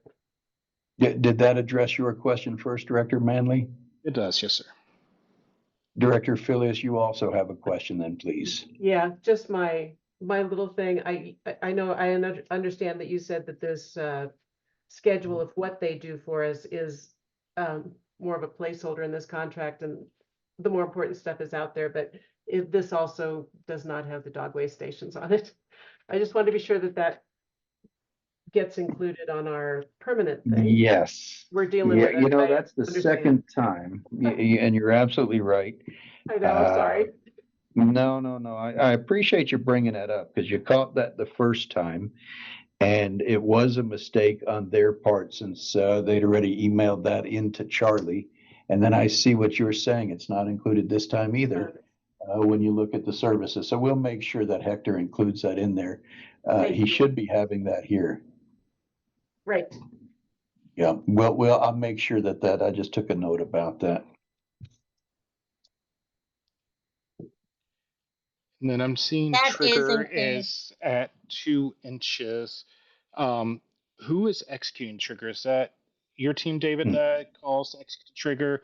Is that weather report? I see that they mentioned weather report, but I just want to make sure there is a clear and concise trigger piece. And should we look at maybe upping the trigger to 3 to 4 inches, is what we've done in previous years to control cost, versus the 2-inch piece of it? Directors, I highly recommend you have a 4-inch trigger, because I think 2 inches is too low. And frankly, I think the last couple of years, what we've seen is if you have a 2-inch trigger, it melts in the next day anyway. So I would recommend to you, we change that to a 2-inch trigger. And as far as how trigger is determined, I'm very tough with my contractors. I used to have somebody who worked for me who was a snow captain. These guys all have a whole hierarchy, but the snow captain who used to work with me explained to me how these guys really do pad the bills. And so to avoid that, he also taught me what to do. And that is, we ask the contractors to take a picture when they arrive on scene to show us that trigger has met, to show us that if it's a 4-inch trigger, they have a ruler in the ground in a couple of different places, not just the one shadowy place that the wind blows everything to. We also have them take a picture when they arrive to make sure we have the right number of people. So if they're billing us for 16 shovel hours and they have one person and it turns out that they were only there for 2 hours, we know something is amiss. All of these guys now, and I know neighborhoods the same way, they all have tracking systems on their teams. We can see it's similar to like a GIS.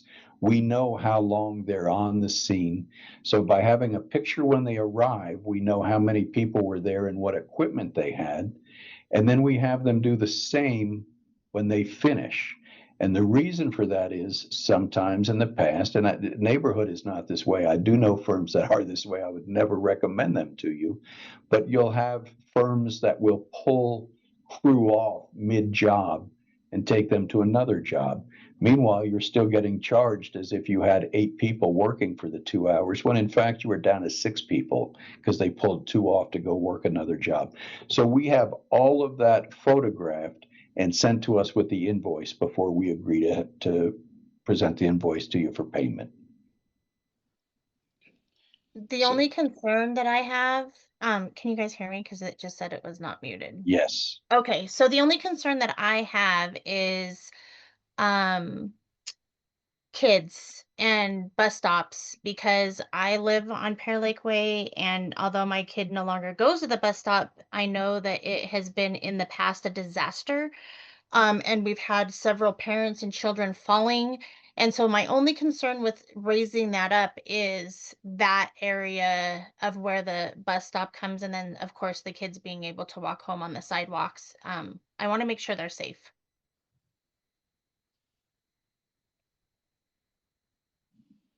And we can certainly make sure, even if it's a 4-inch trigger, that they're putting down sufficient ice melt, particularly by mailboxes, because you don't want people slipping at the mailboxes either.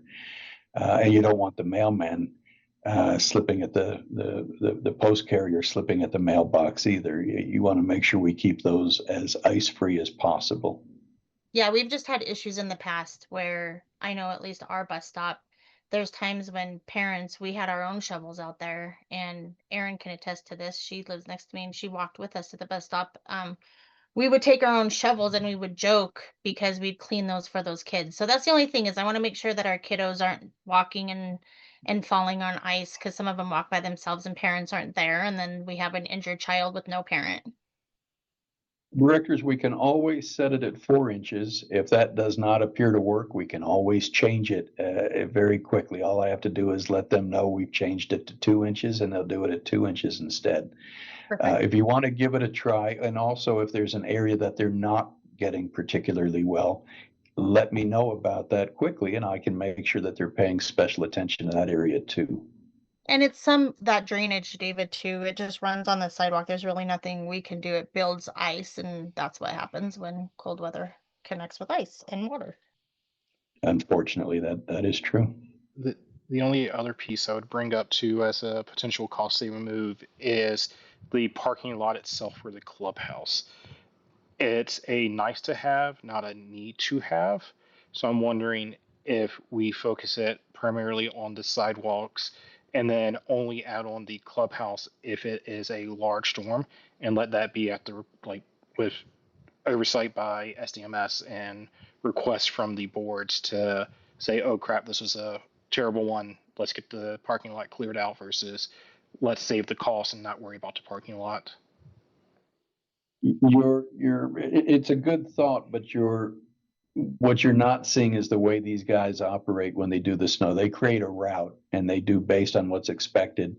If you're going to wait a day or two for us to take a look and say, please come out and do this parking, it's going to cause that to ice over before they might ever get to it. It may be another day or two before they get to it. I would suggest to you, if you're concerned about that, then maybe we set a 6-inch trigger in the parking lot, because there aren't very many storms that are going beyond 6 inches the last couple of winters. But if they go beyond 6, then they're going 8 or 10 usually. Yep, I like that. So 6 inches for the parking lot, 4 inches for the sidewalks, and then allow that to be. That's what we've done in years past to save, is remove the parking lot. So I think that would be a good measure to ensure that we are using the money wisely. And to be fair, since I have two boards and many different voices, directors, what I'm hearing is a 4-inch trigger on the walks, a 6-inch trigger in the parking lot. If there are other views, please let me know of those. Well, I'm just, as long as it's okay with our liability insurer. It is. If somebody slips, okay. Yeah, Jeff, if you want to give an opinion on that, but I know I've asked this in the past of the pool, and as long as we're providing the service, they're not concerned with the 2 or the 4. There's the indemnification for the district. But please, you opine for the board. I don't have anything different to add to that, Dave. Thank you, sir. I will let them know. Is there a motion then to approve from District 1 the agreement, please? Sure. I'll motion. I have Director Davis on the motion, Director Baca on the second. Are there any opposed? Thank you very much. Legal matters. I'm going to turn it over to you first, Joan, if you would provide A and C, and D is the one that we added tonight to discuss that referral letter to the town of Erie. So if you don't mind A, C, and D, then I'll come back to B afterwards, please. Okay. So the first item, A, is we had submitted a request to the town on behalf of Trumark to impose a townhome maintenance fee for filing 18. And we submitted that a few weeks ago. You may recall we had the district's engineer take a look at the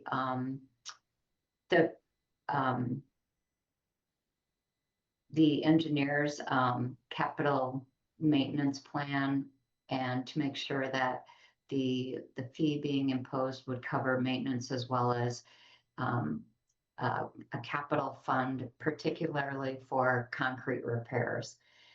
And I heard back from the town actually late last night that they're not opposed to the fee, but they want to set some guidelines as far as how the revenue for that fee is allocated.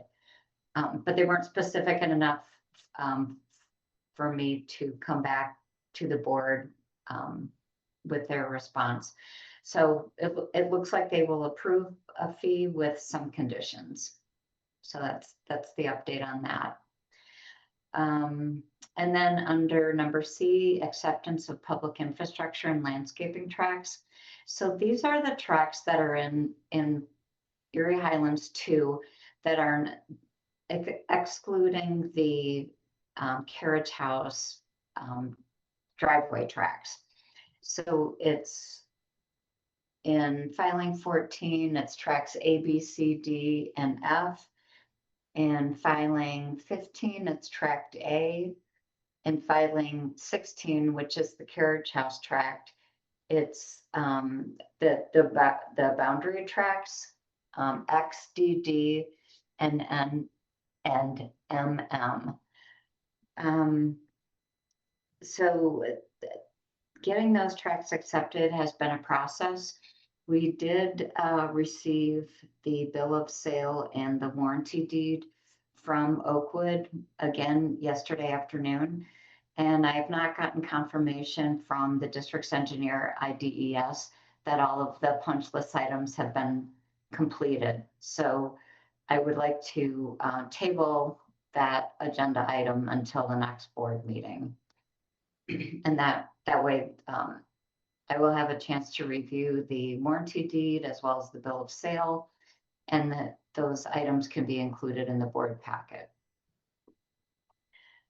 The other item we have is we're now on the town's distribution list for referral comments when a development plan is submitted. And the new owner of filing number 17 submitted a plat to the town, and so that was sent to us as for referral comments. So this is the parcel that is between Glacier Drive, Erie Parkway, and County Road 5. And 3 of the directors had gone through the materials submitted, and all 3 independently had comments about the traffic pattern and the signalization related to, this is a commercial parcel. So related to the traffic coming in and out of that filing, it'll be multiple businesses. And basically it's not set up to have any access points off of Erie Parkway or County Road 5. So the majority of the traffic is going to be internal to the subdivision. So what I'm looking for is a motion to authorize my office to submit a referral comment from Erie Highlands Metro District 2. Is there a motion, directors? So motioned. Thank you. And a second then. I'll Second. second. Thank you very much. Are there any opposed? Thank you. Joan, those were the 3. Anything additional though? Not for me. Then let's go back up, District 1, under B, we have consider appointment of a secretary. Is there a motion to have a secretary appointed for District 1, please? I'll make the motion to set Tony as secretary for District 1. Thank you. And is there a second, please? I'll second. Thank you. Are there any opposed? Congratulations, Tony. You're the secretary in District number 1. Thank you. Directors, other business for either district? Yeah, David, I'd actually like to make a motion to fill the vacant position for D1 with the request that we received from Josh Malm, both via email and through 2 different public comment sessions now. Knowing that we're behind on time, knowing that we have someone that is volunteering with experience, that's a community leader, I can't think of someone better qualifications to serve this district. I'll I second have a it. motion and I have a second. Absolutely. A motion and second, directors. Are there any opposed? Yes. I oppose. Thank you very much. Can we get That a motion reason as to, I know we're still. No, going through no, it, you but can't. Don't need to. You can't ask that. I can ask that. Yeah, As you can, No, you can't. You can ask it, we don't have to answer. you don't have to answer, but I could definitely ask for you to explain why you believe that someone is not should not be set to serve this board. Like that's what we're asking. Like, the community's asked multiple times. That was brought up in public comment by a member of the community. This person's asked multiple times. We're now behind our deadline in setting a person. So we, as community, as board members, we're perfectly able to ask why. You don't won't have a position to defend. That's completely up to you, Jim. But we can't. As a board member, you cannot ask another board member to clarify their vote. And 2, and I'm not sure why Jeff hasn't weighed in on that, but 2, we've already agreed to post it to the website to get volunteers, and they're going to get emails. So can So we the propose? motion was, Director Baca, the motion was made, the motion was seconded, the motion failed. The question was asked and answered. If there's something new to add to that, let's hear that. Otherwise, let me move on in the agenda, please, because we're not going to belabor points this evening. It's too late to do so.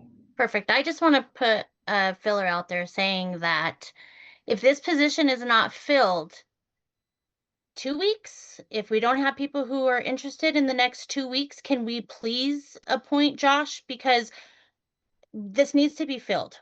That's just my point. Like, this needs to be filled. Everything we put out there is going to fail because it's 4 of us. We need another person. I'm just putting that out there. You need an odd body. Thank you very much. Joan, let me ask you this. We had the placeholder for the executive session. Do you still have a need to go into executive session for District 2? We do. It's an update, so it will not be very long. Fair enough. Then, directors, what I'm going to do for District number 1, I would ask if there is a motion to adjourn. But before I get that, let me, if I may, just as a kindness on behalf of both boards, I feel comfortable doing this. Aaron, Dennis, Christy, Josh, Luke, and ZGWS, and Brittany, and Janine, Kevin, Dan, Tracy, Katie, whoever Zoom user is, Ashraf, Christine, Melissa, Julianne, Gloria, Nathan, and Jeffrey. I want to thank you for your patience this evening while we went into that early executive session, and I appreciate that you've all stayed till the end of the meeting this evening. I think you should be recognized for doing so, and so I do appreciate. If I missed a name on there, I apologize for doing so, but thank you for staying till the end. District 1, if there's no objection, your meeting will now be adjourned, and District number 2, we will go into an executive session in just a moment. We'll take the motion to do so, but I want to allow anybody from District 1 who'd like to drop off to be able to do so at this point. Thank you, David. Thanks all. So I will create a separate room for us to go into if we need to do that. Otherwise, let's see who drops off, and perhaps I don't need to do that.